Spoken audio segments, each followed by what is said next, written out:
മഹാരാഷ്ട്രയുടെ ആലുവടി, ഹിമാചലിന്റെയും ബീഹാറിന്റെയും യുപിയുടെയും റിക്വാച്ച്, ഫിജിയുടെ സൈന, തെക്കൻ കരീബിയയിലെ ദ്വീപ് രാജ്യമായ ട്രിനിഡാഡ് ആൻഡ് ടൊബാഗോയിൽ സഹീന, ഗുജറാത്തിന്റെ പത്ര, കൊങ്കണി സംസാരിക്കുന്നവരുടെ പത്രോട, മലയാളികളുടെ ചേമ്പലയപ്പം, അവിടെയും ഇവിടെയും കാണുന്ന കുമ്പിടി, ഹീമോഗ്ലോബിന്റെ അളവ് മെച്ചപ്പെടുത്തുന്ന ഇരുമ്പ് സമ്പുഷ്ടമായ വൃത്തിയുള്ള പത്ര, സമ്പുഷ്ടമായ വൈറ്റമിൻ സി, ബീറ്റ കരോട്ടിൻ, പിന്നെയോ ആന്റി ഇൻഫ്ലമേറ്ററി പ്രോപ്പർട്ടീസ്, അതായത് ശരീരവേദനയെ കുറയ്ക്കുന്നവൻ. അരി, ഉഴുന്ന്, പരിപ്പ്, പുളി, വറ്റൽമുളക്, മഞ്ഞൾ, തേങ്ങ, ഉലുവ, ജീരകം, മല്ലി, കറിവേപ്പില, കായം ഇവയെല്ലാം ഒന്ന് കുതിർത്തതിന് ശേഷം ഉപ്പ് ചേർത്ത് തരി തരിയായി അരച്ച് ഞരമ്പ് കളഞ്ഞ് മറിച്ചിട്ട ചേമ്പിലയിൽ തേച്ച് പിടിപ്പിക്കുക. പിന്നീട് മടക്കി ആവിയിൽ വെച്ച് വേവിച്ച് മുറിച്ചെടുത്ത് ചെറിയ കഷ്ണങ്ങളാക്കി വെളിച്ചെണ്ണയിൽ തൊട്ട് ചെറിയ ചെറിയ ചൊറിച്ചിൽ സഹിച്ച് കഴിക്കുക.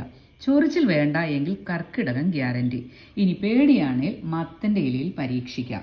1990കളിൽ കോളേജ് പഠനകാലത്ത് ഞാൻ പൊന്നിയുടെ കൂടെ കാടായ കാട് കയറി ചേമ്പിലെടുത്ത് സഹായിയായി കൂടെ കൂടി പഠിച്ചെടുത്ത പരമ്പരാഗത ഭക്ഷണം എന്ന സർട്ടിഫിക്കറ്റ് ആയുഷ് മന്ത്രാലയത്തിൽ നിന്ന് 2021 കൈക്കലാക്കിയ എൻ്റെ ഒന്നിയുടെ സ്വന്തം പത്രോട.